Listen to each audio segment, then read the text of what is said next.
Ataina mu gukiryo sharing omuntu asobola okulira ku account yo page then tugende maaso. Bwe mala kusaba kusaasanya katambi yako njagala ompitire bannankyuka bonna. Nsaba ompitire bannankyuka bonna.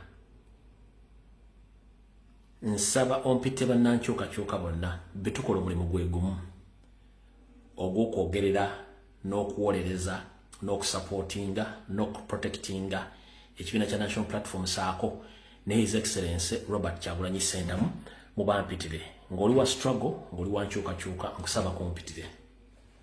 Nsaba ompitire abakulembeze b'ekibiina kya National Platform bonna babere katambi kano ne bamemba parliament bonna babere katambi kano ali okumpi ng'olina obudde nsaba ontagingire president.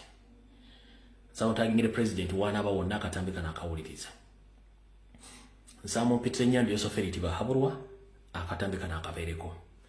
Mutabani w'eddere drinking general abere katambi kano. Mumpitire n'omukulu gwe bayita Kabanda David wa PLU abere katambi kano. Muntagingire Kabanda David wa PLU wale mujja mukamusaliramu mukamuweereze akatambi kano. Then bwe tumalaawo bwe mmala bayita n'okasharinga ngenda kubasaba mumpulirizeeko obulamu. Tugenda kubeera n'obulamu bugenda kubeera obulamu bugenda kubeera busatu. Obulamu bugenda kubeera busatu. Akalanga akasooka. Akalanga akasooka kasoma NOP BC chapter meeting, British Columbia, physical meeting at Olivia Sky Building, Amnet Rome, 41E Hashing Street, Vancouver, BC, V6A 1M9. The physical meeting will take place on 30th May 2026 at 4 p.m. Canada time. For more details, please contact Mr.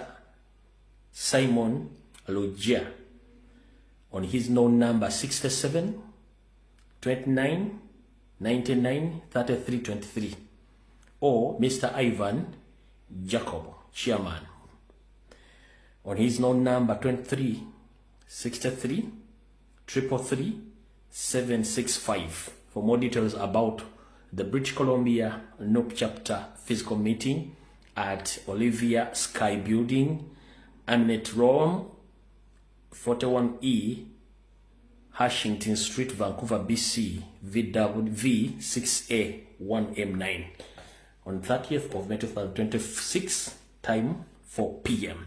Kekana karanga kasose akaba comrade n'abakulembeze mu ggwanga lya Canada mu kibuga oba mu ssaza bayita British Columbia mubeereyo mbungi nnyo musobole okubanga mubeera mu meeting eno ey'okubanga mwogera ku nsonga ezitwala eggwanga maaso na buli kimu nga bwe kirina okubeera. Keka akalanga akasooka. Akalanga akokubiri. NOP Diaspora Los Angeles Convention, National Platform People Power, NOP Diaspora Los Angeles Convention 2026 theme. Onwards, Uganda's liberation. Onwards, towards Uganda's liberation. The convention will take place on 13th up to 17th of August 2026 at Hilton Los Angeles, 5711 W Centenary, BLVD, Los Angeles, California. For more information, you will contact the leadership of National Platform Los Angeles, California for boat cruise booking, for hotel booking, and registration. Please contact the leaders. They'll provide you with more information about this convention.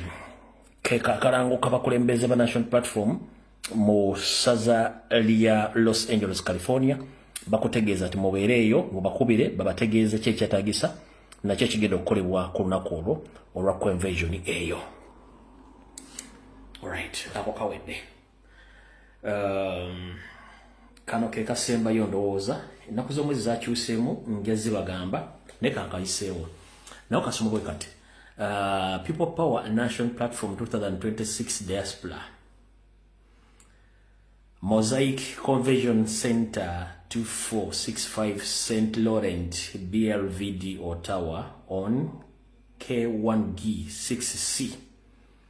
Save the date August 7th to 9th, main event on 8th and main 8th on 8th 2026 3 p.m. Hotel bookings, main guest speaker His Excellency Robert Kyagulanyi, the elected president of Uganda, and that is Canada Convention. Hotel bookings, Canada stroke US delegates, international invitation delegates and vendors. For more information, please contact the leadership of National Platform Canada. For more details about this convention, mujjaba kubira mbategeeza bajjaba kulya convention eno na biki bikwatako n'ennaku z'omwezi bezinazikyuse bajja kuba bategeeza okusinziira ku program za president nga beziyimidde n'ez'abakulembeze nga bano abazitaddewo ku olunaku. Alright, katugende kalala akasembayo ndowooza kano ke kalango akasembayo. Akalanga akasembayo ke kano wano. Akalanga kasembayo ke kano wano. Akalango kano ke kasembayo mu program yero kasoma bwe kati. People Power National Platform UK. People Power National Unit Platform UK. Peaceful demonstration. Peaceful demonstration. Central London. Mohoz and off Fred Lumbuye. The demonstration will take place on Friday, 2026, time 12 up to 17 p.m. UK time. Venue 3 Whitehall, Court London, SW1A 2EL. For more information, please contact the leaders of National Platform for this demonstration. Abakulembeze wa National Platform sakone ekyo kya People Power bawangala mu ggwanga lyabongeza bakutegeeza tebatadde okukalakasa okw'emirembe ogenda okubeera mu masekati g'ekibuga Bungereza nga bategeeza mutabani wa Nnyanja Sofiriti Bahabulwa Muhoozi Kanyarugaba nti gye mikono go n'akampa nti akeegoloza omukadde ku musajja mukulu ali wano ayogera Lumbuye okumwerijjako nti mujjeeko engalo n'omwepankirako. Okwekalakasa kuno kujja kubeera ennaku z'omwezi 5 kujja kubeera ku 5 omwezi ogujja lujja kubeera ku 5 omwaka 2026 ku saa 6 ez'omutundu mpaka saa 10 ez'akawungeezi. Ekifo bagenda okwekalakasiza bayitawo ku 3 Whitehall oba 3 Whitehall Court London SW1A 2EL. Mwena mbere bulungi bannayuganda. Akalango ke kano njagala kabateera wano bwe nnamala nja kateekayo olw'eggulo nga mpumudde bulungi nnyo ebirowoozo kabayo bulungi nnyo. So mwenda bannayuganda bawanga liggwanga lya Bungereza babategeeza mbere mu kwekalakaasa bulungi nnyo okuba nti mutegeeza the drinking general litalowooza nti buli wamu ayinawo obuyinza okukola by'alina okukola. Alright, obulango buwedde kati njala tugenda kukwata video eno lwaleero mu mirembe mu mpolampola. Bw'omanyi nti oli comrade ng'onyiiga mangu njagala oleze video eno ogende okutoolooka obunyiivu nga video ekunyikidde mu bwongo. Njagala gikola n'obuwombeefu n'obwegendereza nga njagala buli comrade gy'oli otegeere ensonga nga bwe ngendo zirambika. Ebigambo bye ngenda okwogera mbivunaanyizibwako wabula sivunaanyizibwa butaba bwefunye wabula nga bijja kutwala mu bulambo obutuufu bw'ensonga z'olina okumanya nga takozesezza busungu. Kyenjagala oteekeko obwongo lwaleero mu nsonga ze ngenda okwogera.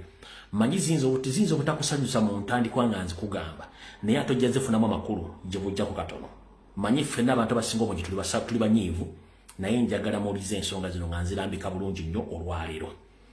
Before nga sinagenda eyo yonna njala sooka kuyisaawo obubaka buno bw'abannayuganda beetaaga obuyambi abali mu ggwanga lya Cambodia ndyoke nsimbule video nga bw'erina okubeera. Alright, njagala okukubira omulanga bannabyabufuzi abali mu ggwanga Uganda, ebibiina ebirwanyirizi by'eddembe mu nsi yonna wonna we biri. Tubasaba muyingire mu nsonga z'abannayuganda bagenda okunywa ekigwe bagala eddiba oba abasolosebwa nga tebamanyi oba mu bukumanyi ne butategeera ne bagenda mu ggwanga lya Cambodia bambi abali mu buzibu. Njagala nsome obubaka buno bakomredi bano bannabyabufuzi abali mu Uganda nammwe abeewangamya ku buyinza nenga temusobola kuyaba bannayuganda obuyinza buno bwakatako obubaka buno bwakatako. Ekisokera ddala eggwanga lya Ghana lyataddewo okusoomooza eri amawanga ga Africa gonna. Eggwanga lya Ghana lyataddewo okusoomooza abakulembeze ba Africa mwenna nga ne Uganda mwegitwalidde. Bannayuganda bali e South Africa abagenda okunoonya ekigula amagala eddiba ate nga badde bacontributinga kinene nnyo ku ekonomi ya Uganda n'okugizimba ku nsimbi ze basindika. Naye teri wadde omukulembeze yenna oba munnansi alumirirwa abasajja n'abakazi bali mu South Africa. Ghana yatutte ennyonyi bugule n'etikka bannansi 300+ n'ebazza okwaboobwe. Era negenda mu maaso n'egamba ffe tugenda kukozesa emirembe tuchallenginge South Africa. Neggula ensalo zaayo zonna nga buli kaddugala yenna ng'ova ku lukalu lwa Africa oyingira tofunye visa n'echallenginga South Africa. Njala kubuuza bannayuganda bali mu South Africa mbalowoozaako ki so nga ate balina famire bakoze ebbanga ne bakoze nga basupporting ekonomi ya Uganda na buli kimu. Ebyobufuzi musooke mbiteeke ebbali baganda ffe bali South Africa mbayambe ayagala okudde waka muyambadde waka. Ebyobufuzi musooke mbiteeke ebbali kuba abantu bano balina famire balina abaana badde basupporting enkulaakulana y'eggwanga. Embassy ya South Africa embassy ya Uganda mu South Africa musituke. Bambi ba parliament musituke mwogere ku nsonga zino. Bana byobufuzi musituke mwogere ku nsonga zino okutaasa baganda ffe bali South Africa bonna nga tetwawudde mwani yani. Era bomba maze. Kati mna ubaka bwe nafunye okuva mbana abali mu ggwanga lya Cambodia batubangambye bati. Bangambye, "Hi Mr. Fred, we need your help here in Cambodia. We are stranded here." Nti oyotya mukuru Fred. Bambi twetaaga obuyambi bwo. Wano tuli mu Cambodia munnange ebigere byesibira watasobola kuva. Brother teacher, we are also suffering here in Cambodia. Amuganda waffe wa Luganda musomesa. Munnange tuli mu kubonaabona wano mu ggwanga lya Cambodia. If you need more information, I can provide it. Bw'oba oyagala obubaka oba amawulire agasinga okukubonaabona kwaffe kuno bambi nsobola okugakuwa. We have nowhere to sleep, no food. Our girls have become prostitutes because of the situation here. Muganda angejala kutotolera ensonga zino. Tetuyina we tusula, tetuyina mmere. Bannyinaffe abaana abobuwala bafuuse bakimpe ekyenkubire basazeewo okulenga kaboozi okulaba nga bagezaako nnyo okutambula n'embeera wano mu ggwanga we tuli e Cambodia. We are a victim of human trafficking in Cambodia. Tuli abamu kubaafuuka tuli kubamu abaafuuka oba tuli kubamu abaasanga ebizibu bye twasinkana ebyava mu kututambuza okutwala mu ggwanga lya Cambodia mu kumanya oba mbotamanya. We are a victim of human trafficking and we have nowhere to sleep, no food, no clean water, and the country is very hot. Tuli abo abaafuna ebizibu mu nkola eyo. Abantu bana batambuza abantu okwetola ensi nga babakukusa bye batutwala.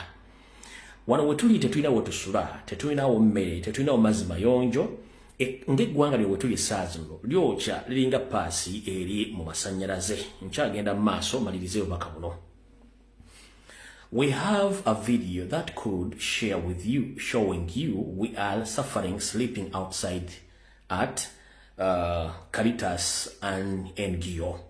Nina video zino zengenda okusindikira olabe engeri gye tufaananamu ne gye tubonaabonamu wano waweewo ekitongole kye bayita Caritas, ekitongole eky'obwannamunigina ekitasoloza nsimbi oba ekitakola magoba wano we tusiraanidde. Kati abaana bangi bali e Cambodia, kyokka Cambodia ng'ensi yagambye abagwira bonna abaddugavu ebawadde okutuuka ng'ennaku z'omwezi 30 omwezi guno nga bafulumya eggwanga lya Cambodia. Ekitali ekyo egenda bakwata ebasibe emyaka 3 oba okubasasuza fayini wakati wa zabadde $6 ku 15,000. Nkiddamu eggwanga lya Cambodia lyagambye nti lyabataddewo amnesty balina fuluma ng'ennaku z'omwezi 3 omwezi guno ogwokutaano. Yenna asangibwa ng'oli muddugavu nga tolina bikwogerako ng'oli mu ggwanga lya Cambodia ng'ennaku z'omwezi 3 muziweddeko bagenda kusiba either emyaka 2 boddu mu kkomera oba okutangisa engassi ya wakati wa $6 ku 15,000. Kati oyinza okusaavinga ekiboneza ky'okusiba emyaka 2 oba okutusasula $6 n'okusukkawo okusinza ku message nga bwe nagisomye. Kati baganda baffe bano obuzibu bwasanze bibano bwe njagala mbazanyire mubale bulungi nnyo then tuyoke tutandika akatambi nga bakalina okutandika. Baganda baffe bano be bano wano. My name is Emmanuel, and we are at Caritas currently. This is working around this last decade. It's now been 4 days since we came here with them, and up to now, therefore, we are living on that. So, we'll be here, living in a mosquitoes every night. My brother, and we don't have food, we don't have anything, we don't have water. My friend with a cape on the face is now currently sick. Even my little brother, who is allergic, is also sick now. These are the facts. Some of our brothers have gone somewhere. We've been here with no anything, now for this. Nothing has been done, and we have no hope at all. We have nowhere to go to. That's why the only option we have is to sleep on the street. So we are kindly begging if anyone can help us, save us, maybe give us what to do. And maybe take one of our friends to hospital, and also help us get shelter. Then maybe we can also find a way to go back home, because we have nothing that we better need any kind of assistance. Thank you so much. So this is the 4th day we slept outside.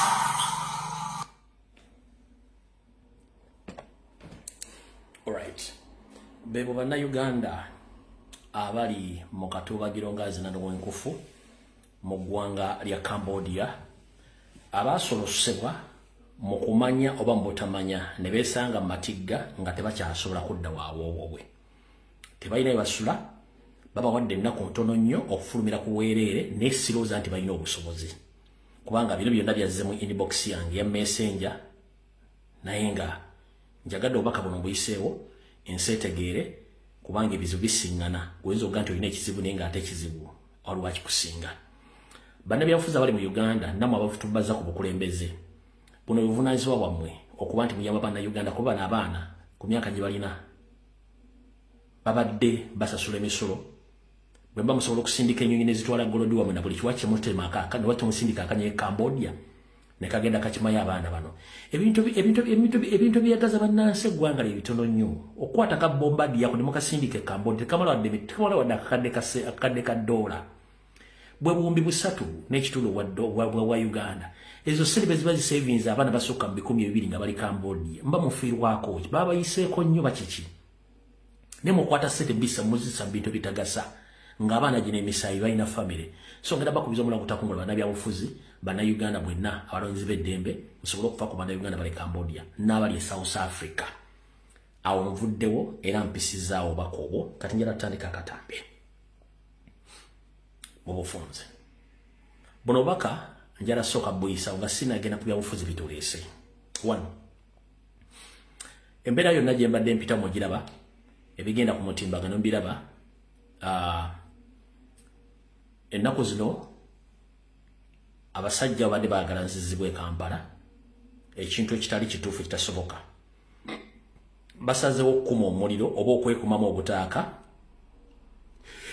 nti bateeka okwekalakaasa ku kitebe ky'eggwanga lyano ekitudde Uganda bawalirize eggwanga lino okunziza Uganda nakyo era kitasoboka mu kiwandiiko kye bataddeyo ku mitimbagano bakitaddeyo nga tebataddeeko nnaku za mwezi na kigendererwa kye kibeekalakasiza wabula okusinziira mu nsonda zaabwe okusiga buli alimu ena limwanje wali mpya ajagala abantu bangi tebaagala bantu abakoowa bababeera mbobeezi bantegeezezzaako nti ensonga eri ku mwanjo ebanyiizizza okutuuka kweri ekkowe baali basuubira nti kuzimu ku ndagaano ze baakola mwali mulumbuye n'abasimattuka tasobola kuvaayo ezo zemu ku nsonga bwe busungu balina ensonga ey'okubiri gye bateekamu nga ey'ekyekwaso etakwatagana ng'empale za Museveni bwe kuba nti eggwanga lyano lyatwala obuvunaanyizibwa okulabirira n'okukuuma eggwanga lya Somalia kati z'ensonga bbiri naye ng'ensonga enkulu eri mu ssako zaabwe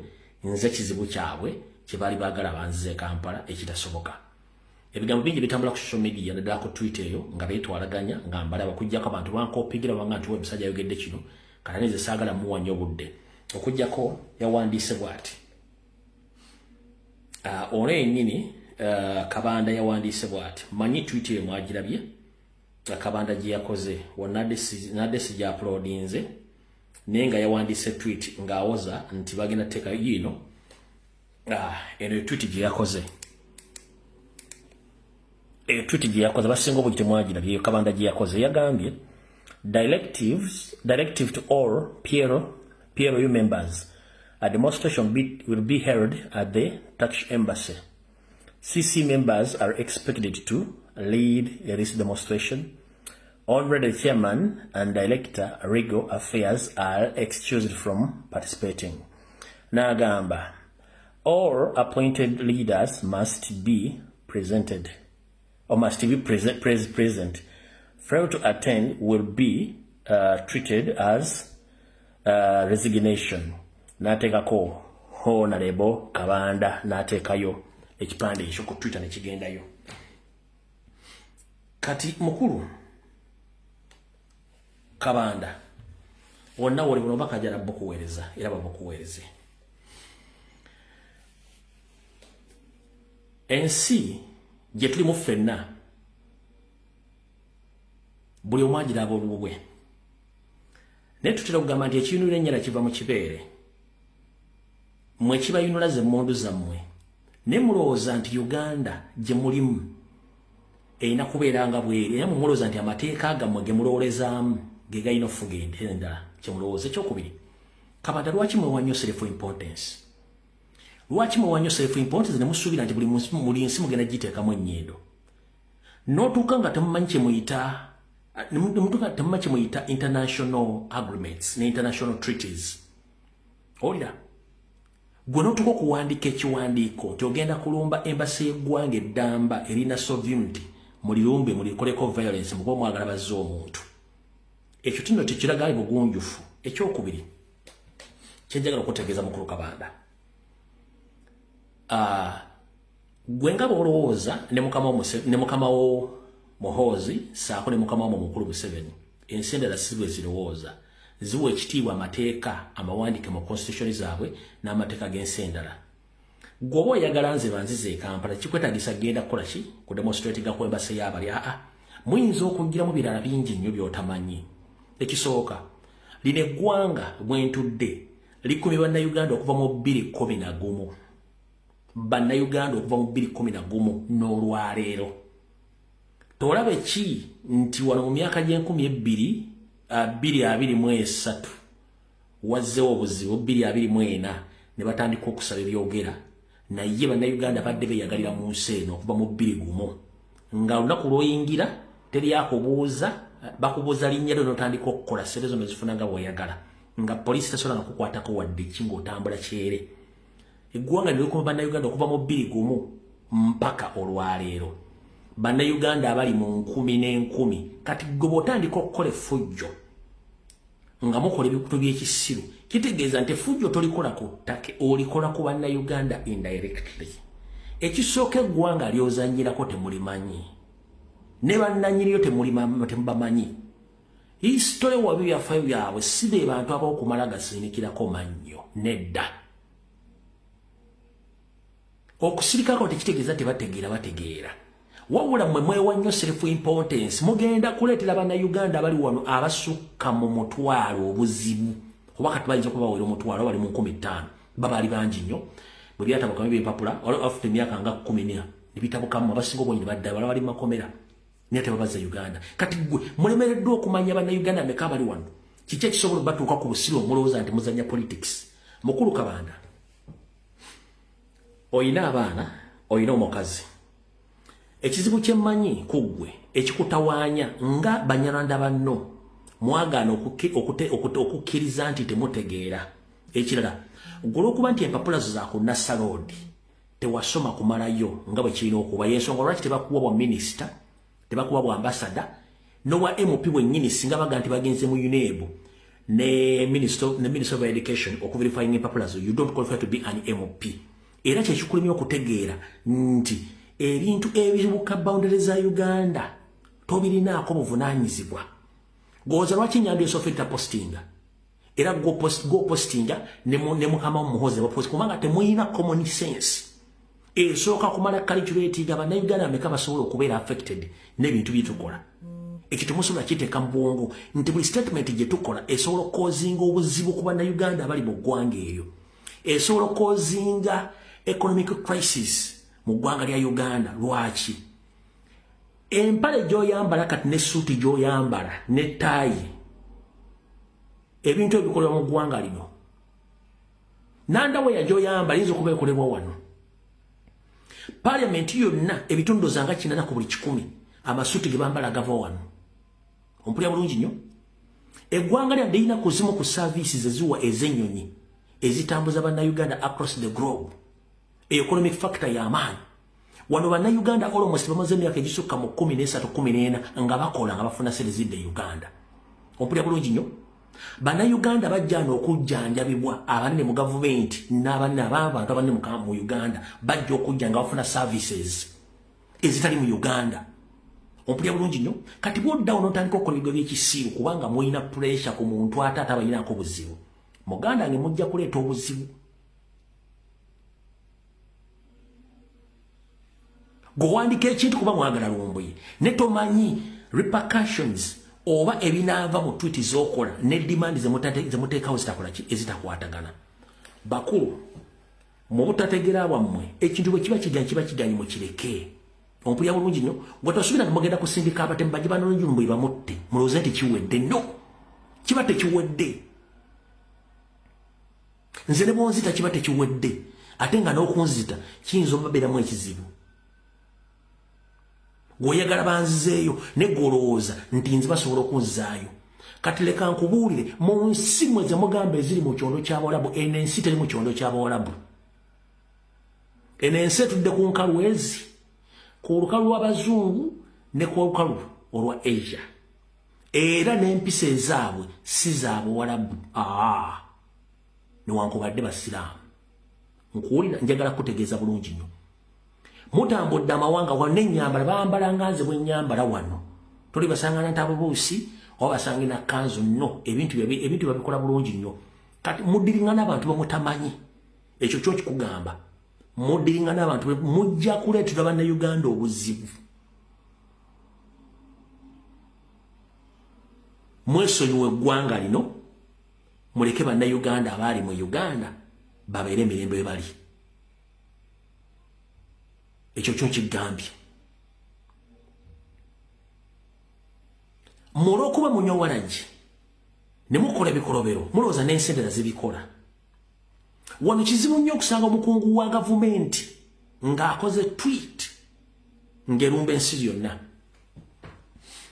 ne mu lutalo lugenda mu maaso wano obukojja bwa Yesu bano baawukanya nsalosalo wano bebako nga balina komenti yonna gye bakola era bagamba nti bo bali redde okukwasaganya abalwanagana yenkola yaabwe baga nti ffe tuli redde okukwasaganya abalwanagana so si kwata byakulwanyisa genda bisula kubagana no yensi gye mumanyiira yandibadde mu lutalo nokuma tebanebingebyogera bino no teboogera bo baagala mire byagi balwanira ebbanga lyonna kati gwe omujja eri walagi wammwe n'ebintu mukola by'ekisiru nga mulowooza nti mutegeera nnyo kigenda basule wabi era ekyo nkigamba wegenze ebintu byemukola mwe singa mukola ebintu ebituufu tewali yadde alina budde kwogera ku nsonga zammwe kuba tetulina budde bwammwe ne mwe mulowooza amaanyi ge mulina okuwamba abantu nga temukozesa mateeka mulowooza temumugenda kimaze amaanyi tekijja kusoboka tujja sigala nga twogera ate nga weetuli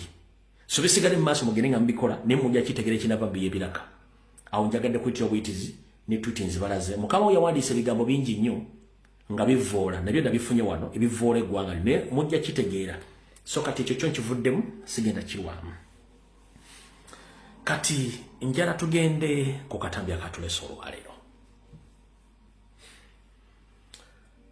mbalabusiza nnyo bacomrade kansule nti muli bulungi mujje balako gye mutuusaako engalo njala kubaza emirimu gye mukola egy'okulwanira eggwanga okulwanira pulezidenti n'ekibiina kya national platform saako nange ng'omuntu abawandiisa abaluwa abakola buli kimu ekisoboka abagenda okwekalakaasa n'abasapootinga mwe bali nnyo balire ddala wabula tugamba mu nkola eyaffe y'abaseruganda nti abooluganda bita bwe bikoonagana tebyatika video yaro ngenda gibasomera oba ngenda gibakoleranga nti abooluganda bita bwe bikoonagana tebyatika baganda bange nsaba mpulirize bulungi nnyo mu katambi ka leero ebigambo bino nga tonna bisitiikinga bwe bakwata mu video yange njagala osooka otuule bw'obanga wasoma P1B n'otuula P7 n'otuula senior 6 n'obanga tewatuula ku kibiina kyonna njagala oliza akatambi kange kano bulungi nnyo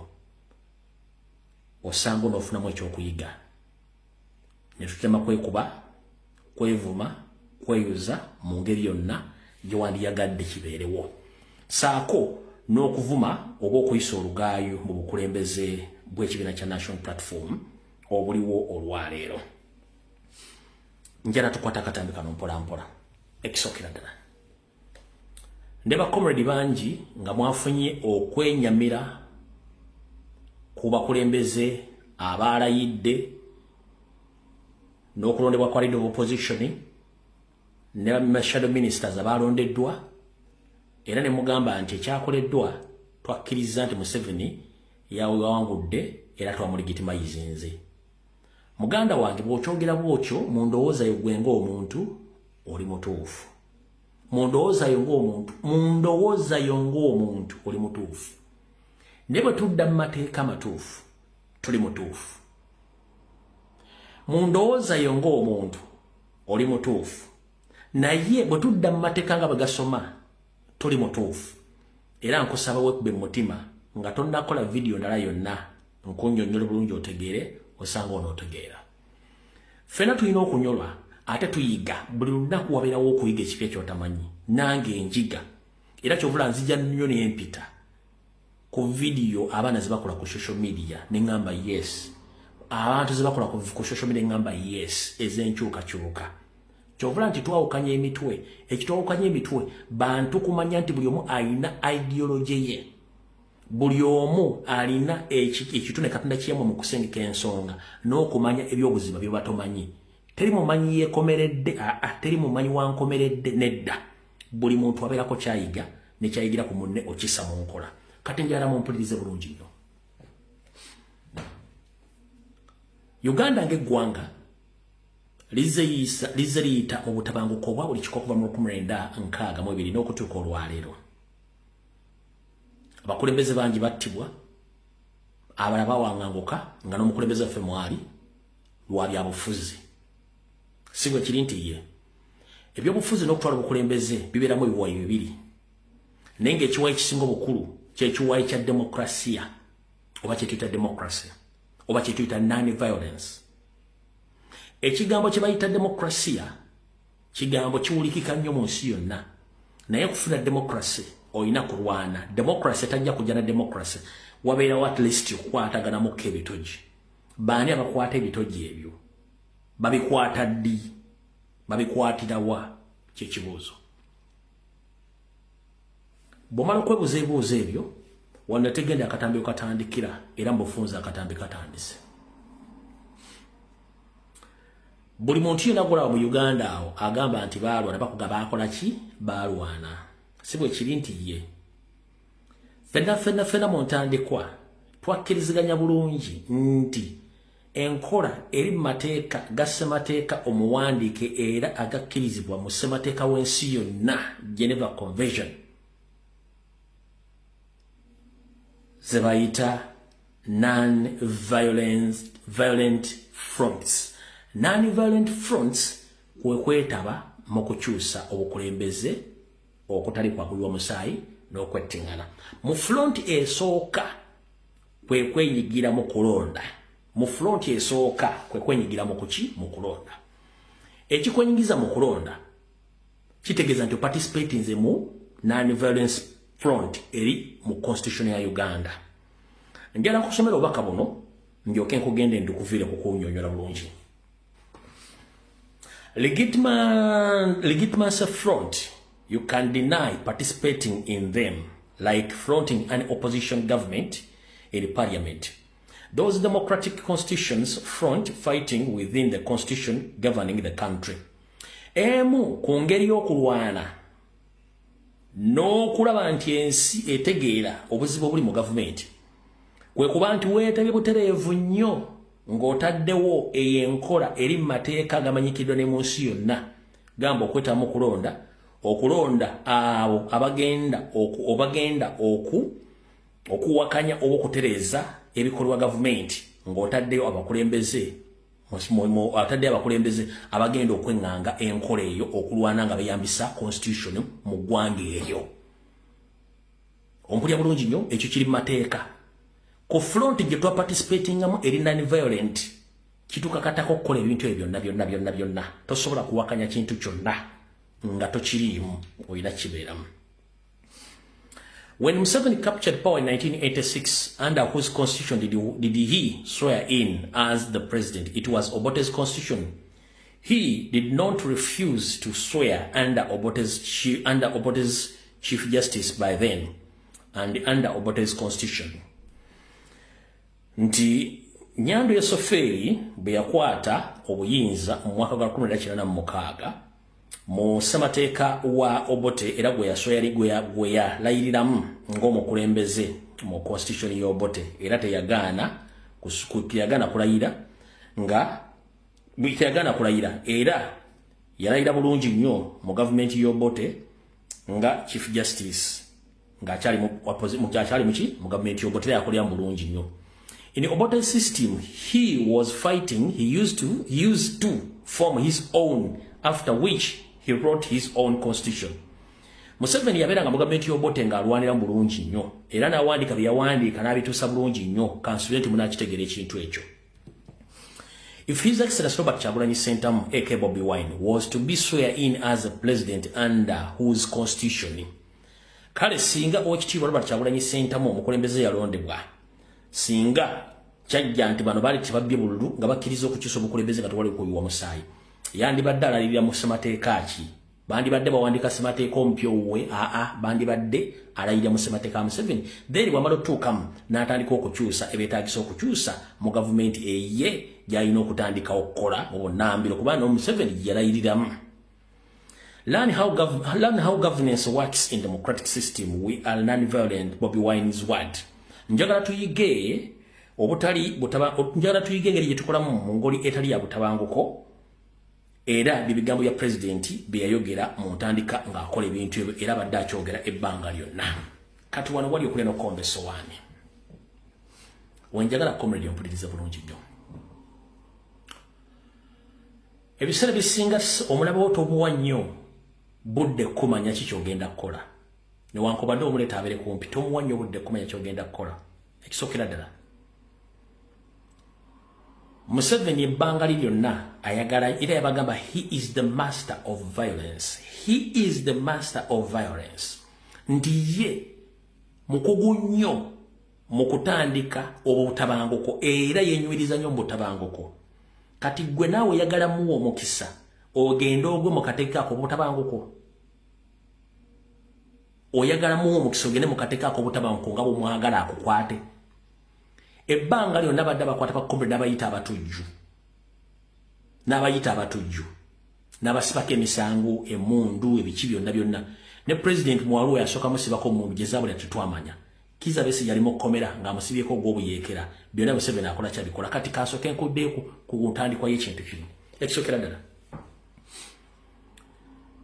kye bayita ssemateeka w'ensi n'ebibiina by'obufuzi political party erina kuzannya politics ne ba politician balina kuzannya politics wabula ate ba revolutionalist balina kuzannya kiri kye twagala kiri kye tukola kye twagala kati mwabasinga obungi ba comrade kye mwagala kiri ekya revolution ba politician si bagenda okikola era teri political party gye bagamba nti it's a revolutionary political party no teriyo tewali kye bayita revolutionary political party teriyo kubanga ebikolwa mu ba revolutionalist tebikwatagana na constitution tebikwatagana kati wulira ebbanga lyonna Museveni anoonya butya bw'ateeka ebikolobero by'obutujju n'obutemu ku Robert Kyagulanyi Ssentamu amumalirize teriyo muyeekera asobola kuddukanya kibiina kya byabufuzi teriyo mutemu asobola kuddukanya kibiina kya byabufuzi era singa president waffe gwe tukkiriza mu Robert Kyagulanyi Ssentamu yali yeetamu ekikolobero kyonna eky'okutta oba ekitabangula oba ekikola effujjo yandibadde tafuna mukisa kusimatuka kufuluma ggwanga eyo yandibadde tafuna na mukisa kusimatuka kufubutuka mu ggwanga eryo singa yali muyeekera oba singa yali mutujju abamuyambako bonna bandibadde tebakikola era n'amawanga gonna mu nsi yonna tegandi mukkiriza kutambula gandibadde gamuwa lwaki nti teri nsi yonna mu nsi yonna esupportinga direct oba butereevu obutujju oba obuyeekera teriyo gavumenti oba ggwanga mu nsi yonna lisupportinga direct butujju oba buyeekera wano wenjagala mutandika okutegeera manyi mujja tujja kufuna okwawukana mu kutegeera nekino teriyo gavumenti kebere ya Amerika kebere ya Bungereza kebere esobola kusupportinga muyeekera direct oba okusupportinga omutujju direct no tekiriyo kubanga waliwo Geneva Convention laws ezawandiikibwa kyovula n'ennyanja esoferiti baabula tubasoma ntano wakale nsiyete mzeze zinanga Museveni alika kunyo etambula mu myaka gye7 balinga mu gavumenti naye nga bakola kye tuyita surgical operation activities underground ne mu gye kinaana batandika okukola obutu babukolanga bakyuba babikolanga mu surgical operation nga teri nsi eba supportinga direct nti esupportinga ate kiriyo era nabo genda okwetuma kasimu okwetuma salimu sale okwetuma manya ge beetuma bagenda wa Gaddafi clandestine underground ne beetuma amanya ne bagendayo Gaddafi tavangayo publicly mu government bologera mu archive ya gwanga ya Libya okuga nti publicly ya supportinga Museveni mu wasente tekiriyo bw'oba okirina muganda wange kindeetere then I will apologize bw'oba okirina njagala ndeetere records nga ziri mu gavumenti ya Libya nga ziraga nti parliament ya Libya yemanyi nti public ya Libya yemanyi nti government publicly kiri mu lujjudde ngu Gaddafi era supporting obuyeekera njagala okindeetere tekiriyo wabula basobola kikola clandestine underground nga tekiri mu public ekyo kyo bakikola basobola kikola kati singa president yali nga Museveni amutadde konti mutujju wamuyeekera muganda wange nakati sitiyandifulumye ggwanga eryo era teyandisobodde kyenjagala osooka oteeke mu bwongo bw'omala kitegeera ensintu ekyo njala tukoleko tuzeeko akatambi emabega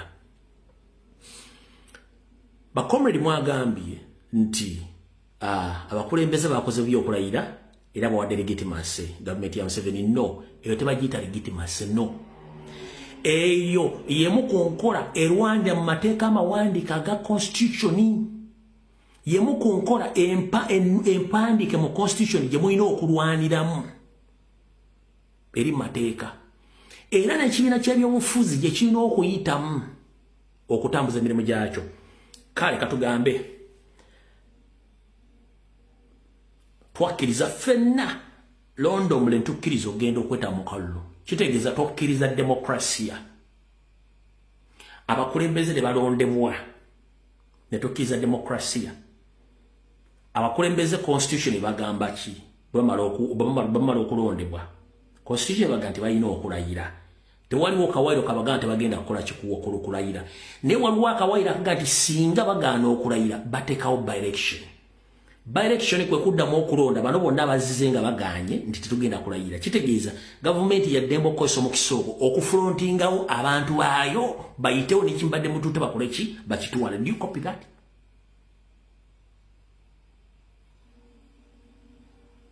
Do you copy that? Nkugamba constitution ekugamba nti twayingira mu kulonda nga tukumanyi nti yes ne tukuwangula ne batubba bwe batubba yali mandate y'abanna Uganda okuyimirira okunoonya obuwanguzi bwabwe tebakikola. Omusajja yatambula eggwanga onanga gabana Uganda bane babba akalumujje tweyo okugulu twekalakase tebakikola. Kati constitution ekugamba nti bw'omwetaamu kulonda nti ye n'owangula olina okulayira akakawayo weekali naye tewali kawairo okugamba nti bw'otalayira ekifo kyo kigenda kisigala nga kiri dormant kiri vacancy mu gavumenti ekole nga mwe temuliwo nno.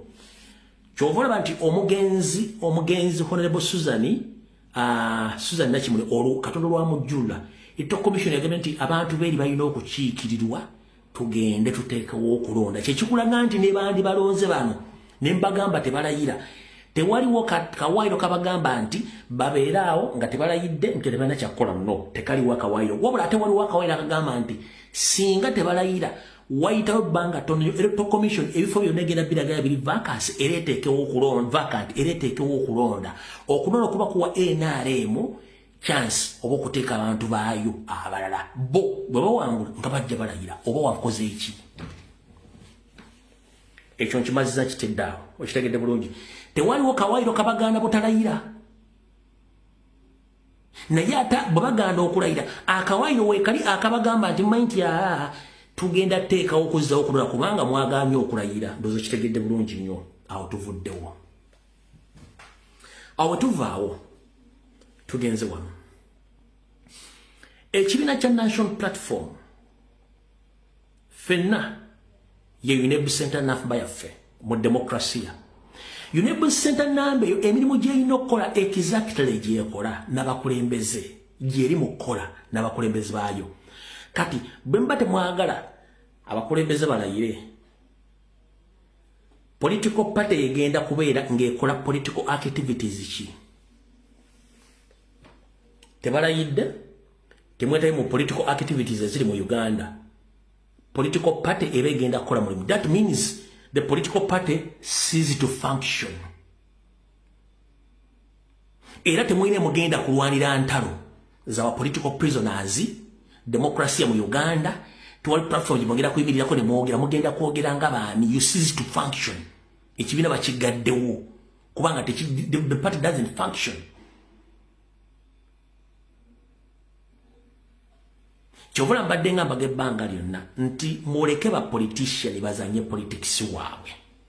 N'ekibiina kya National Platform muleke kizanye politics. Ekibiina kireke kizanye n'abakulembeze baakyo. Okuva ku ba vice president, secretary general, bali of opposition baleke bazanye politics. That is their constitutional role. Eyo ye constitutional role yaabwe.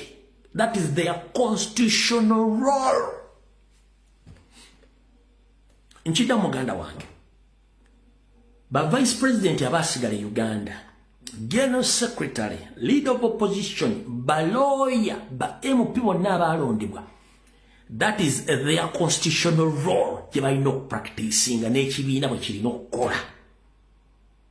Okujja ng'ogamba nti gwe olina bubenzi kizibu nti gwe olw'okukaayana nga toyagala mazima. Ne bw'oba oyagala amazima agakaawa ekituufu kiri nti ekibiina bye kikola bye biri mu front ya constitution.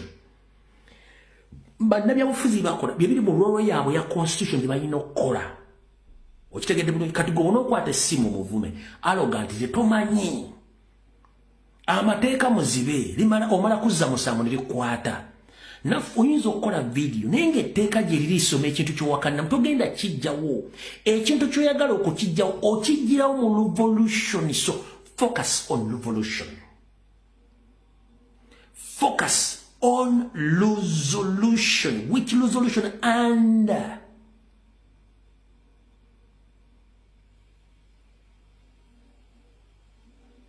focus on revolution. Gwe kyoyagala bannabyabufuzi bano bakole tebajja kikola. Why not kikola under revolution? Kankubuuza ekibuuzo kimu.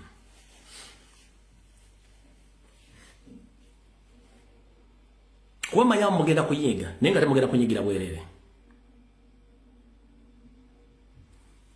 Bukyanga President Robert Kyagulanyi Ssentamu participating mu kuteekawo ekibiina na bino byonna njagala ombuulireyo. Baganda baffe n'abakutte babatadde mu makomera.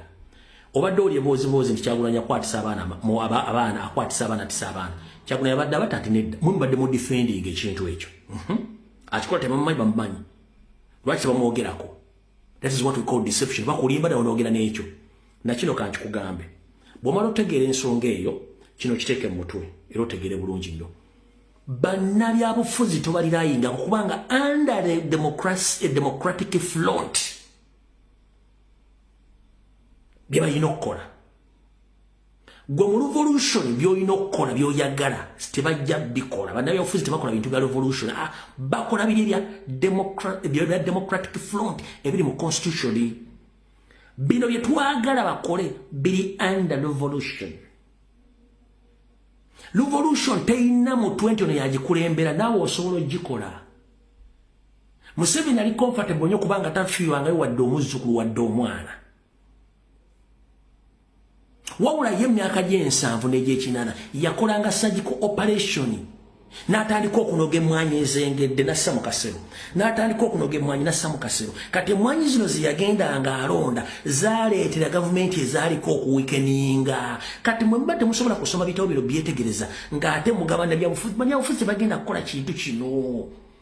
Era kyovula ne South Africa mu apartheid waliyo mukono wesiziwe. Mukono wesiziwe ye revolution side eyagendanga enoganga emmwanyi nenoge emmwanyi ezenge neziteeka mu kasiro nesula ne bazikubako awo aba ne bamunywa. Kati naawe njala kubuuza gwe ng'omuntu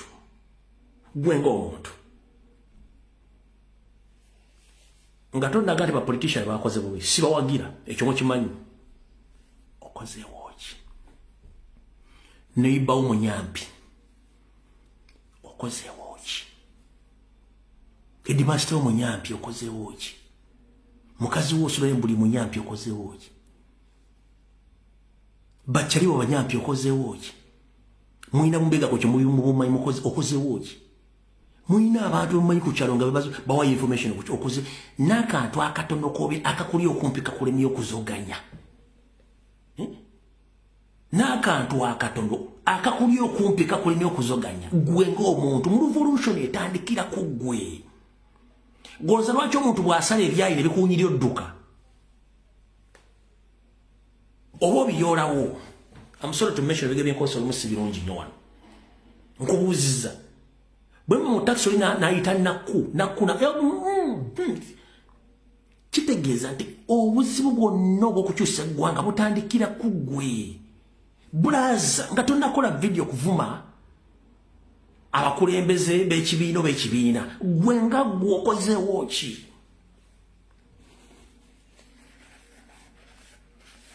Museveni ali comfortable nnyo for 40 years tewali akutte mu mmwanyi ze. Tulina ku weekendinga Museveni nga bwe tulina kusoma mu kitabo kye kye yakozesanga yagendanga ajjawo emmwanyi anoga emmwanyi Museveni yanoganga emmwanyi za Amini n'anoga emmwanyi z'Obote. Obote agenda otuuka musiri okugula emmwanyi ng'emmwanyi teziriiyo. Kati fe Museveni emmwanyi ze zengedde muzimanyi buli wamu weziri ne muganyina okunogako emmwanyi eziwera 3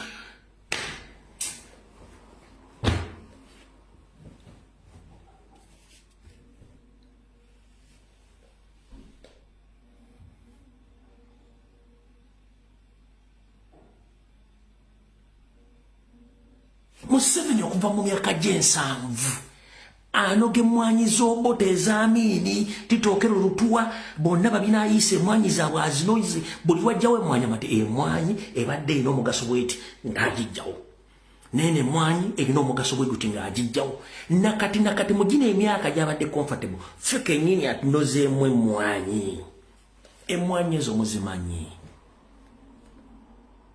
franka senteza nakunoga mu wameri nakunoga mu Sepiryo Kizito Lwanga nakunoga mu Zaata nakunoga muri gwayagala w'omugaso bonna mbamanyi musajja banoze munozani mugenzeko mu mwanyi za Museveni munoga ye mwanyi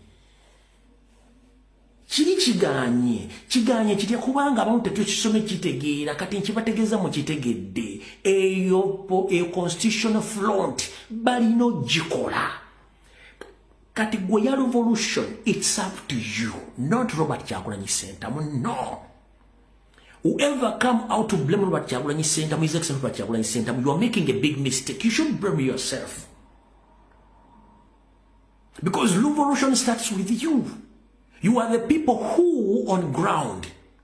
You are the people who knows the wrong people on the village on ground, whom you can't deal with. But Robert Kyagulanyi Ssentamu right now is out of the country during his rightful mandate to rebuild that country.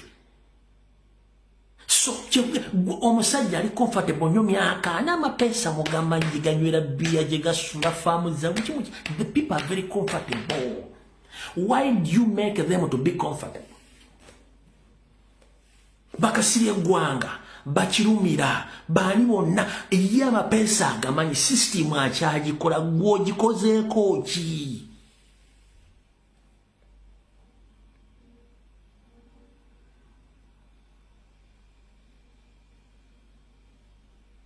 ero nzo kulya ngoli yakuza ate kati ombuye yadisaza ba police nze nsingo butayagala ba politician braza nkidda nze nsingo butayagala ba politician naye wosoma amateeka bwe gasoma etteeka likwata libakwata ne balina kukola ekyo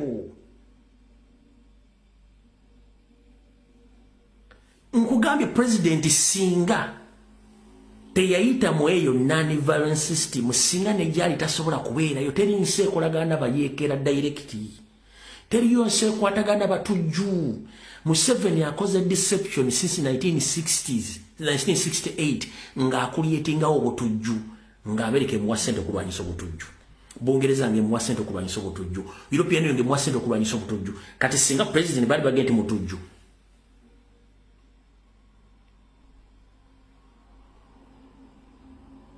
nziramu Museveni afubye nnyo okuteeka ekibiina kya National Platform nti kyabatujju akigali kiganye kuba talina bujulizi nga tonnagenda ku mudaala kujerega mutwe gwante omusajja gwatunda sooka onyige ku mutwe guno ennyama kweri ewera nga tonnabuuza president oba bakulembeze b'ovuma gwokozeewo ki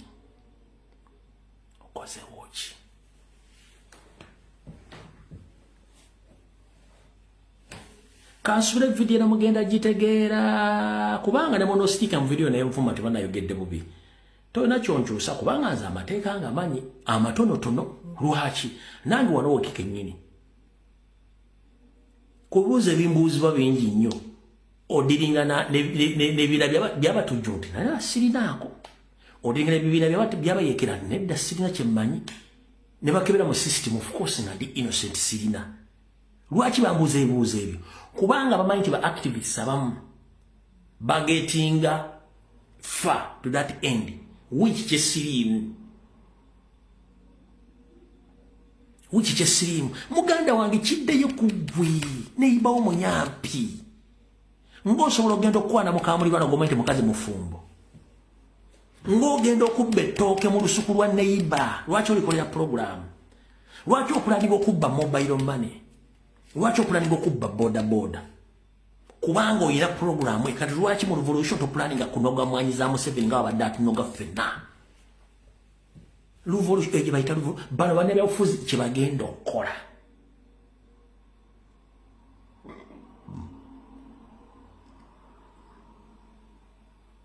Kituufu ne bw'ononyiga n'oga nti gwe struggle givuddeko era ogenda kweweta ekigere mu nsawo omale ng'okijjo ng'etteeka likuga nti omanyi nti eri bagiyita democratic front yeruwa bateekawo okulonda nti kino kubeerawo abawangula ne balayira yes eyo democratic front tosobola kubanga tolina wogenda kwogerera tekiriyo at least mu democratic front eyabakulembeze basobola okumira ku platform ne ba challenge nga mwene mukole ebirala